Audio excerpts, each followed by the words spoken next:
ওঠো ওঠো ওঠো রোজাদার, সেহরির হলো সময়, খোলো খোলো দ্বার। বাতাস ডাকে তোমায়, ডেকে যায় তারকারা, আসমানে আছে যত আলোকিত ফেরেশতারা। ওঠো ওঠো ওঠো রোজাদার। আল আবিদুন, তারা হবে আল্লাহর ইবাদতকারী। আল হামিদুন, তারা হবে আল্লাহর প্রশংসাকারী। আস-সাইহুন, এবং তারা হবে দুনিয়া বিমুখ জীবনযাপনকারী। আর রাকিউন, এবং তারা রুকুকারী হবে। আস-সাজিদুন, তারা সিজদাকারী হবে। আল আমিরুন বিল মারুফ ওয়ান নাহুন আনিল মুনকার, তারা সৎ কাজের আদেশ দেবে, অসৎ কাজ থেকে মানুষকে ফিরিয়ে রাখবে। ওয়াল হাফিজুন আলি হুদুদিল্লাহ, এবং যারা জান মাল আল্লাহর কাছে বিক্রি করে দিয়েছে তারা আল্লাহর সীমানার হেফাজতকারী হবে। অর্থাৎ আল্লাহ কি করা যাবে কি করা যাবে না এরকম একটি সীমানা তিনি দিয়েছেন। যারা প্রকৃত অর্থে মুমিন তারা আল্লাহর সীমানাকে সবসময় মাথায় রেখে জীবন পরিচালনা করবে। এরপর আল্লাহ পাক রব্বুল আলামিন 11তম পারাতে একটি সূরা দিয়েছেন নাজিল করে আমাদের কাছে, নাম দিয়েছেন হযরত ইউনুস আলাইহিস সালামের নামে সূরা ইউনুস। সেখানে তিনি একবারে প্রথম আয়াতে বলেছেন আলিফ লাম রা তিলকা আয়াতুল কিতাবিল হাকিম। আলিফ লাম রা, আল্লাহই ভালো জানেন তার অর্থ কী। এগুলোকে আয়াতুল মুতাশাবিহাত বলা হয়, মিন হুরুফিল মুকাত্তাআত মিন আয়াতিল মুতাশাবিহাত, বিচ্ছিন্ন হরফ, এগুলোর অর্থ একমাত্র তিনি ভালো জানেন। এরপর তিনি বলছেন এগুলো হচ্ছে পবিত্র কোরআনের আয়াত, যেই কোরআন অত্যন্ত শক্তিশালী, প্রজ্ঞাময় এবং খুবই দৃঢ়। আল্লাহ পাক রব্বুল আলামিন বিজ্ঞানের আকর করে উৎস করে এ কোরআন নাজিল করে তারপরে তিনি বলছেন ওয়াবাশশিরিল্লাযীনা আমানু আন্না লাহুম কদামা সিদকিন ইনদা রাব্বিহিম। হে নবী, এই কোরআনের উপরে যারা ঈমান এনেছে, আপনার উপরে ঈমান এনেছে এবং তারা বিশ্বাস করেছে আল্লাহ এবং রাসূলের উপরে, ফেরেশতাদের উপরে, আখিরাতের উপরে, ঈমানের সার্বিক বিষয়ে যারা বিশ্বাস স্থাপন করেছে তাদের জন্য আল্লাহ পাক রব্বুল আলামিনের কাছে আছে উত্তম আবাসস্থল, আছে তাদের জন্য আল্লাহর কাছে উত্তম মর্তবা। আল্লাহ পাক রব্বুল আলামিন জান্নাতের ঘোষণা দিচ্ছেন। দুনিয়ার কল্যাণ আখিরাতের মুক্তি নির্ভর করবে যারা এই কিতাবের উপরে ঈমান আনে, এই ঈমানের উপরে। তারপর আল্লাহ পাক রব্বুল আলামিন বলছেন আল্লাহর কিছু সৃষ্টির নিদর্শন নিয়ে আলোচনা। ইন্না রাব্বাকুম আল্লাযী খালাকাস সামাওয়াতি ওয়াল আরদা ফি সিত্তাতি আইয়াম। তিনি বলছেন তোমাদের রব 6 দিনে আকাশ এবং জমিন তিনি সৃষ্টি করেছেন। আল্লাহ তাআলা বিশাল আকাশ বানিয়েছেন যার কোনো খুঁটি নেই, বিস্তীর্ণ করেছেন এই জমিনকে, কিন্তু কত সুন্দর করে বিছিয়ে দিয়েছেন আমাদেরকে বসবাসের উপযোগী করে। ফিরাশা, মনে হয় যেন এই জমিনটা আমাদের জন্য বিছানার মতো। আল্লাহ কুদরতের কথা বলার পরে এবার বলছেন যালিকুমুল্লাহু রাব্বুকুম ফা'বুদুহ। তিনি 10 নম্বর আয়াতে বলতেছেন এই হলো তোমাদের রব, যিনি তোমাদের জন্য তামাম পৃথিবীকে কল্যাণকর করে সৃষ্টি করেছেন, তোমাদের বসবাসের উপযোগী করেছেন। এবার তোমরা তার গোলামি শুরু করে দাও। আসলেও আল্লাহ তাআলা এই পৃথিবী বানিয়েছেন আমাদের জন্য, আর আমাদের বানিয়েছেন তার ইবাদতের জন্য। তিনি বলেছেন কোরআন মাজিদের অন্য আয়াতে খালাকা লাকুম মা ফিল আরদি জামিআ, যে সব কিছু আমি তোমাদের জন্য বানিয়েছি। আর ওয়ামা খালাকতুল জিন্না ওয়াল ইনসা ইল্লা লিয়াবুদুন, তোমাদের বানিয়েছি আমার ইবাদতের জন্য। আল্লাহ পাক রব্বুল আলামিন এরপরে এবার সূরা ইউনুসে নূহ আলাইহিস সালামকে নিয়ে আলোচনা করেছেন। তিনি বলেছেন ওয়াতলু আলাইহিম নাবা নূহ, হে নবী আপনি আপনার উম্মতের কাছে নূহ আলাইহিস সালামের সংবাদ বলুন। তাকে আলোচনায় এনে আল্লাহ পাক রব্বুল আলামিন বলেছেন যে নূহ দ্বীনের কাজ করেছে, লোকজন তার উপর চরম জুলম করেছে, ঈমান এনেছে। ওনার 950 বছর দাওয়াত দেওয়ার পরে মাত্র 40 জন, কোনো কোনো রেওয়ায়াতে পাওয়া যায় মাত্র 80 জন। তারা ওনাকে মারধর করত, কানতে কানতে তিনি অস্থির হয়ে যেতেন। এই জন্য তাকে নূহ বলা হতো। নূহ শব্দের অর্থই হলো ক্রন্দন করা।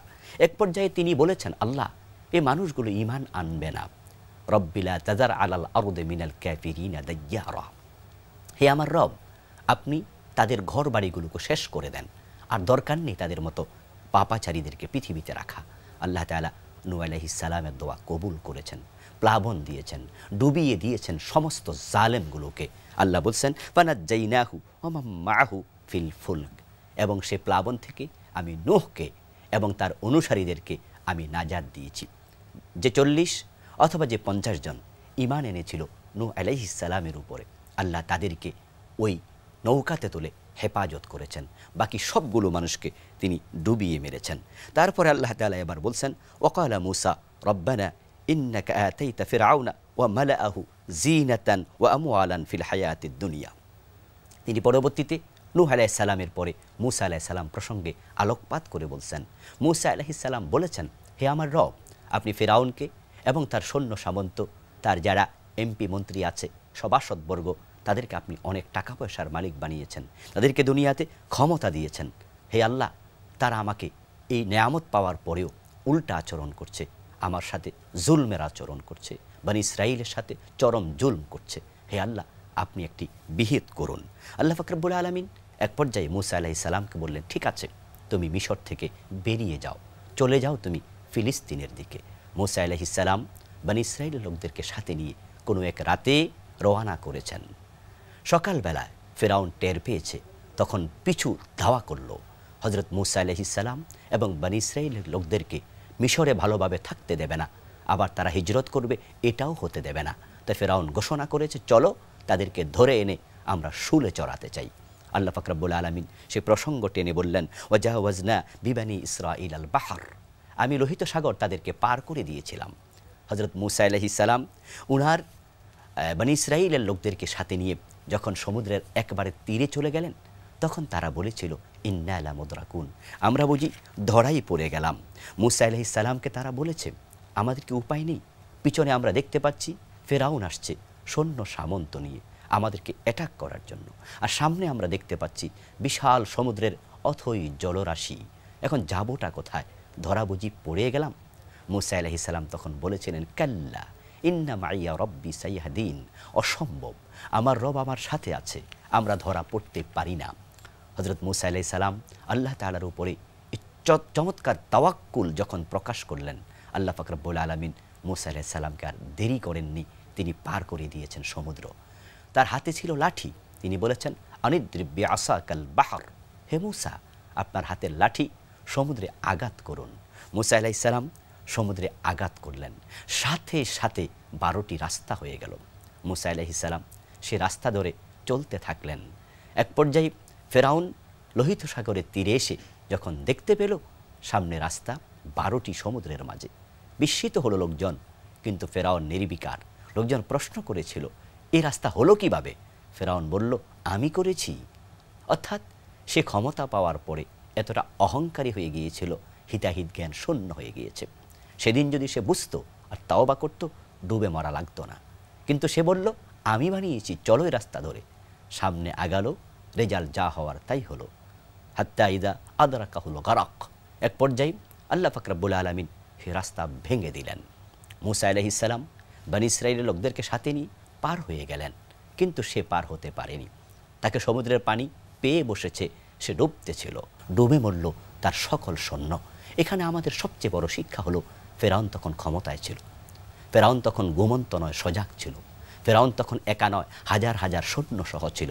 আল্লাহ সজাগ অবস্থায় ক্ষমতায় রেখে হাজার হাজার সৈন্য সহ নিমিষে পানিতে ডুবিয়ে প্রমাণ করে দিলেন আল্লাহর ক্ষমতা অসীম। আমরা যেন কেউ নতুন করে ফেরাউন না হই, তার মতো হয়ে না যাই, তাহলে আল্লাহ আমাদেরকে ধ্বংস করার ক্ষমতা রাখেন। এই মেসেজগুলো আল্লাহ তাআলা 11তম পারাতে দিয়েছেন। এগুলোকে সামনে রেখে আমরা জীবন চালাতে চাই। আল্লাহ তৌফিক দান করুন, আমিন। আসসালামু আলাইকুম ওয়া রাহমাতুল্লাহি ওয়া বারাকাতুহু। প্রিয় দর্শক, আমরা দেখছিলাম এনটিভি আয়োজিত এবং ফার্স্ট সিকিউরিটি ইসলামী ব্যাংক লিমিটেড নিবেদিত অনুষ্ঠান বরকতময় সাহরি, কো-স্পন্সর মার্কেটাল ব্যাংক লিমিটেড এবং টেকনো ড্রাগস লিমিটেড। ওঠো ওঠো ওঠো রোজাদার, সাহরির হলো সময়, খোলো খোলো দ্বার। আমরা এখন শুনবো একটি ইসলামী গান। সাহরির হলো সময়, খোলো খোলো দ্বার। ও গো রাব্বুল আলামিন, তুমি দাও মোরে জ্ঞান সীমাহীন। ও গো রাব্বুল আলামিন, তুমি দাও মোরে জ্ঞান সীমাহীন। যে জ্ঞানের মোহে তোমারি প্রেমে, যে জ্ঞানের মোহে তোমারি প্রেমে বিভোর হই নিশিদিন। ওগো রাব্বুল আলামিন, তুমি দাও মোরে জ্ঞান সীমাহীন। আমি যে বান্দা তোমার অতি নগণ্য, ক্ষমা করে মুছে দাও পাপের চিহ্ন। আমি যে বান্দা তোমার অতি নগণ্য, ক্ষমা করে মুছে দাও পাপের চিহ্ন। অনাবিল সুখ দাও, দাও প্রশান্তি, বিপথে যাবার পথ করো বিলীন। ওগো রাব্বুল আলামিন, তুমি দাও মোরে জ্ঞান সীমাহীন।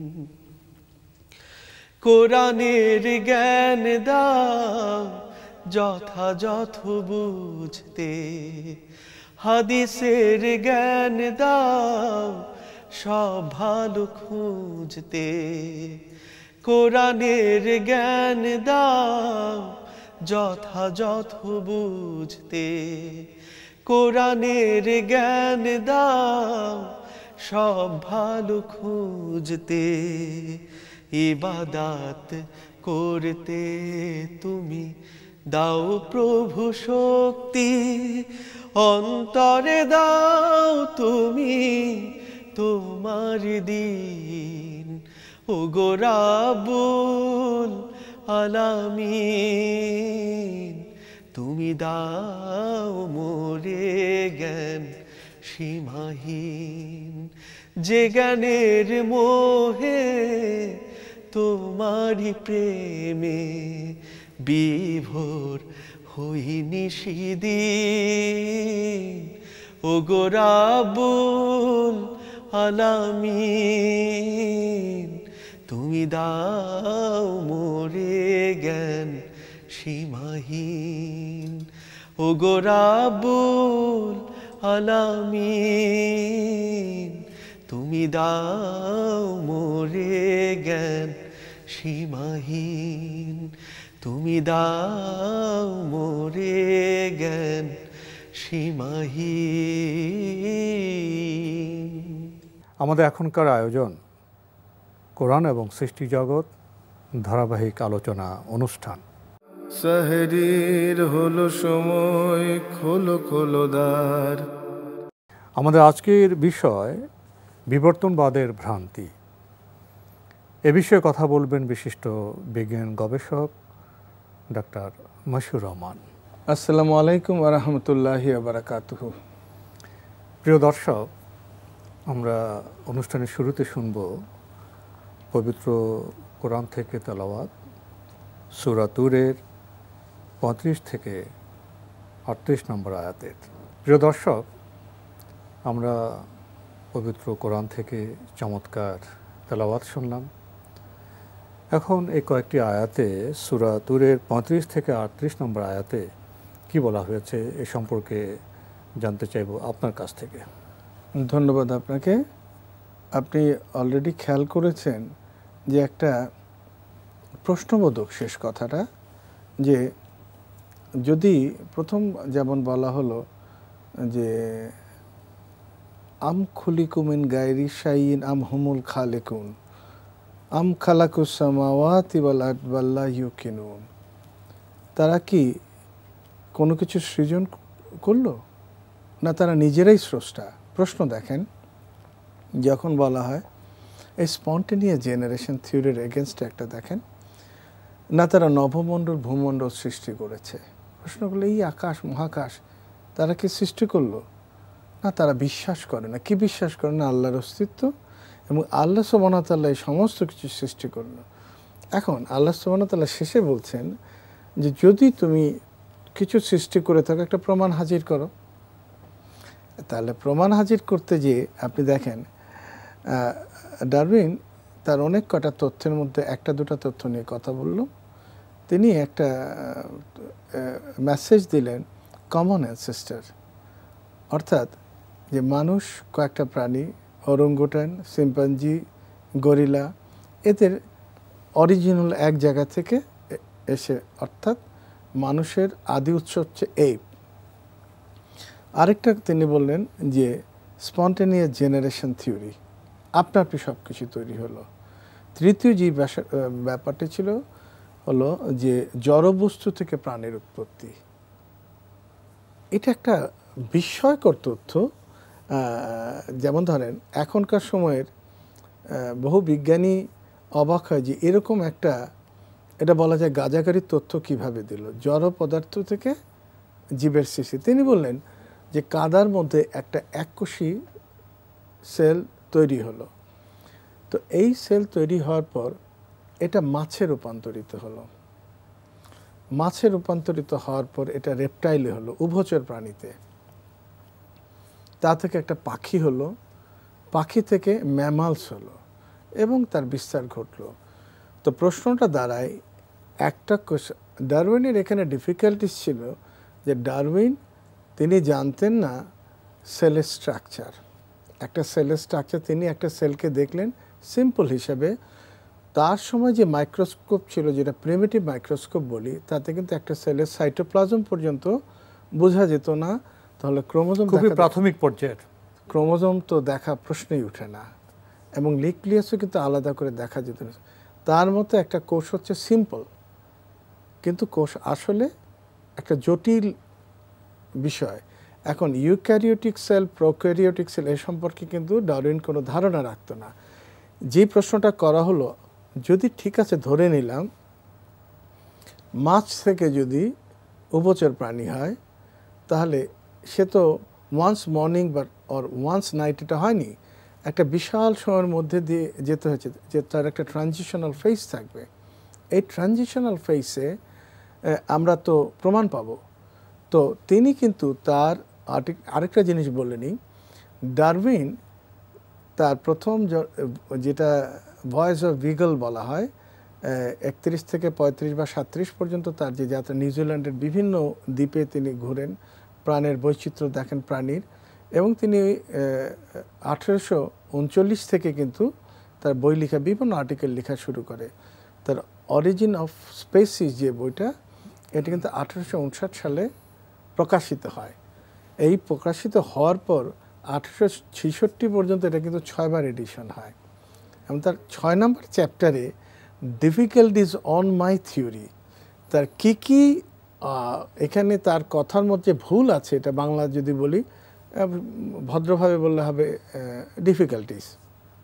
তিনি বললেন যে ভবিষ্যতে যেসব বিজ্ঞানী আসবে তারা এই যে মিসিং লিঙ্ক বললেন, যে আসলে যে ইন্টারমিডিয়েট লিঙ্ক যেটা, যেমন মিসিং বলেছেন, মাছ থেকে যেমন আজকে উভচর প্রাণী থেকে পাখি হলো, পাখি আস্তে আস্তে পাখা গজাতে হবে, তার লেজ গজাতে, কিছু ব্যাপার স্যাপার থাকে।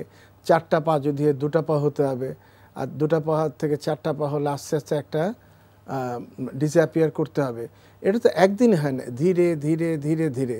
এই যে তাদের ট্রানজিশনাল ফর্ম, তিনি বলেন মিসিং লিঙ্ক। তিনি বললেন যে ফসিল অ্যানালিসিস করে ভবিষ্যতের বিজ্ঞানী যারা, তারা এটা তারই কথার সত্যতা প্রমাণ করবেন। তো বিস্ময়কর ব্যাপার হচ্ছে ডারউইন ওয়াজ অ্যাবসলিউটলি রং, যে 10 লক্ষ ফসিল অ্যানালিসিস করার পর তারা একটা প্রমাণও পায়নি এই মিসিং লিঙ্কের। ডারউইনের এই যে আশাবাদী ছিলেন, তিনি আশা করেছিলেন। এবার আপনি একটা দেখেন, বর্তমান সময়ের একজন বিজ্ঞানী রিচার্ড ডাওকিন্স, তিনি বললেন আসলে যেমন শিম্পাঞ্জির সাথে একসময় বলা হতো 97%, একসময় বলা 99, পরে 97, এখন বলা 93% মিল হলো আমাদের ক্রোমোজোমের স্ট্রাকচারে। ভুলটা কোথায়? Chimpanzee, monkey, gorilla, orangutan, they all carrying 48 numbers of chromosome, but human chromosome হচ্ছে 46 নাম্বার অফ ক্রোমোজোম। এখন আপনি ক্রোমোজোমে মিলছে না, কিন্তু আপনি যদি বলেন যে ক্রোমোজোম কিন্তু চেঞ্জ হয়ে 48 থেকে 46-এ নামলো, এই তথ্য কিন্তু কখনোই সে দেয়নি, তার কোনো মেসেজই নেই, কারণ তার ক্রোমোজোম সম্পর্কে কোনো ধারণা ছিল না। প্রথমেই বললাম তার যে সেলের মধ্যে নিউক্লিয়াস স্ট্রাকচার সে জানতো না, ডিএনএ তো প্রশ্নই ওঠে না। এখন যদি বলি বর্তমান সময়ের বিজ্ঞানী রিচার্ড ডাওকিন্স, তিনি বললেন ক্রোমোজোম 2 ক্রোমোজোম 3 ফিউশন হয়ে একটা ক্রোমোজোম হলো, কিন্তু তার হিসাবে একটা গন্ডগোল থাকলো, কারণ যদি 2 আর 3 ফিউশন হয় 48 থেকে 47 হবে, 46 হবে না। তাহলে দ্বিতীয় ভুলটা হচ্ছে যদি এটা ফিউশন হয়ে থাকে তাহলে it should be the largest chromosome in size. এখন একটা ক্রোমোজোমের মধ্যে স্ট্রাকচার কেন্দ্রে থাকে একটা সেন্ট্রোমিয়ার, দুদিকে থাকে টেলোমিয়ার, তাহলে আমি যদি একটা ফিউশন হওয়ার পর it should have 2 centromere 4 telomere, কিন্তু আমরা মানুষের কোনো ক্রোমোজোমের মধ্যে দেখি না, যেটা প্রথম বলে it should be the largest, কিন্তু 1 নম্বর ক্রোমোজোম হচ্ছে সবচেয়ে বড়। তো এই যে ব্যাপারটা বর্তমান সময়ে আমরা দেখলাম, এটা হলো একেবারে হাস্যকর একটা ভুল প্রস্তাবনা ছিল, খুব সামান্য যদি বলা হয়। The cells of all great apes, like chimpanzees, gorillas, and orangutans, contain 24 pairs of chromosomes. If humans share a common ancestor with apes, you'd expect us to have the same number. But surprisingly, human cells contain only 23 pairs. Typically, on the ends of every chromosome, you should find special genetic markers, or sequences of DNA, called telomeres. And in their middles, you should evidence in those genetic markers. Telomeres not only at the ends of the new chromosome, but also at their middles, and not 1, but 2 centromeres. Finding a structure like this in our chromosomes would explain why humans have 1 pair fewer than the great apes. ডারউইনের যে বিবর্তনবাদের তত্ত্ব, এ নিয়ে তো এক সময় খুব আলোচনা হয়েছে, এবং আলোচনার পরে তো সমালোচনা হয়।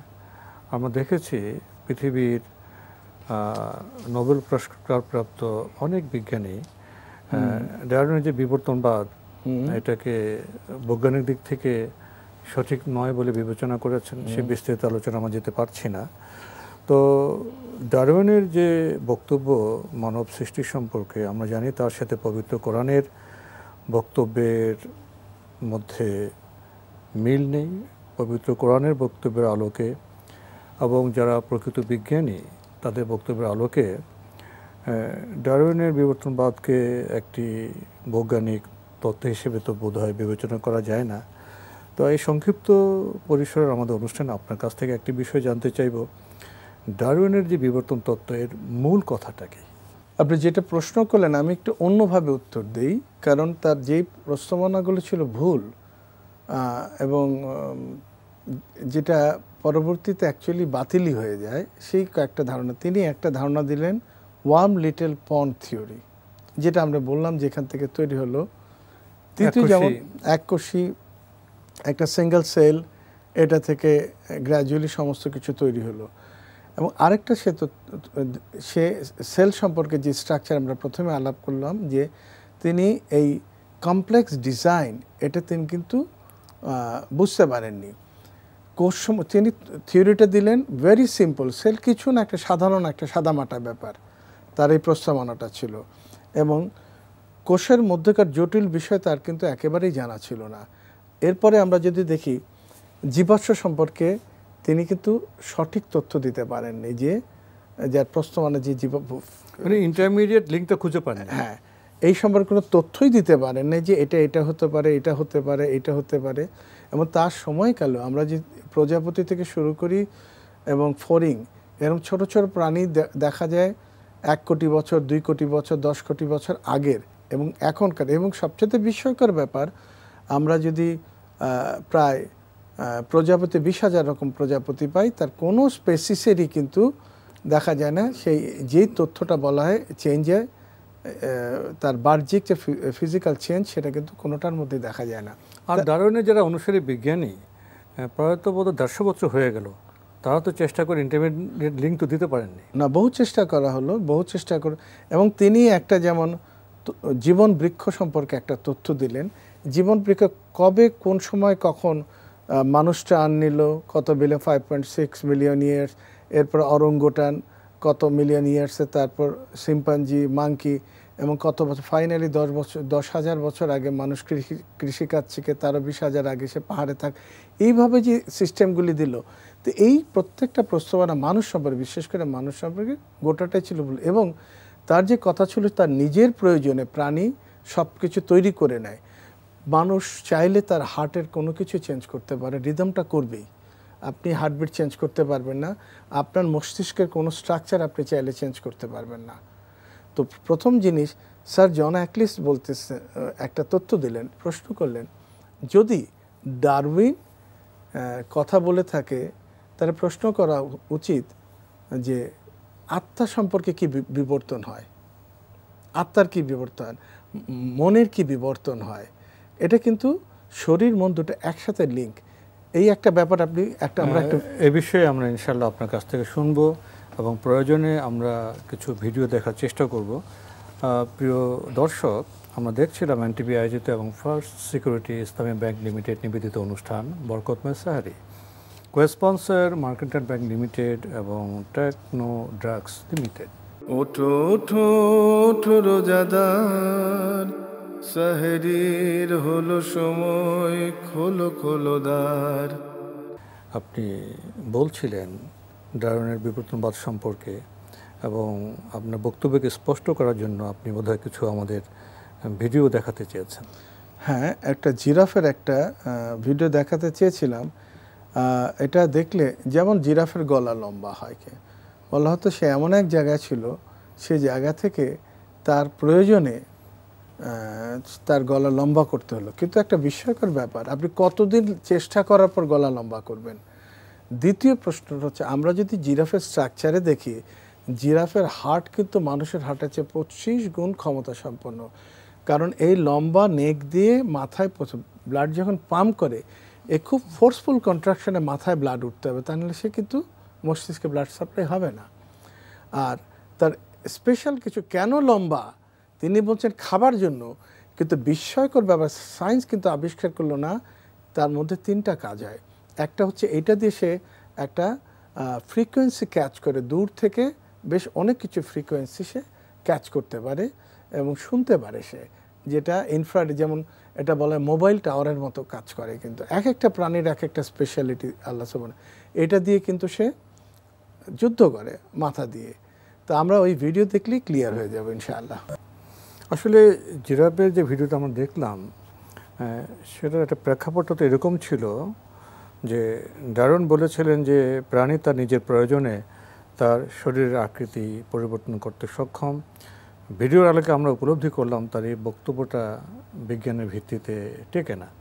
অন্য একটি প্রসঙ্গ, ডারউইনের বিবর্তনবাদ নিয়ে তো একসময় খুব আলোচনা হয়েছে, মনে হয়েছে এটা একটা বিশাল একটা তত্ত্ব আবিষ্কার। কিন্তু দিনে দিনে বিজ্ঞানীদের আলোচনায়, বক্তব্যে বোঝা গেল এটা তেমন বিজ্ঞান নির্ভর কোনো তত্ত্ব নয়, বিষয় নয়। তো এ প্রসঙ্গে তো আমি আপনি বললে হবে না, বিজ্ঞানীরা যারা প্রতিষ্ঠিত বিজ্ঞানী পৃথিবীতে, তারা কি বলেছেন?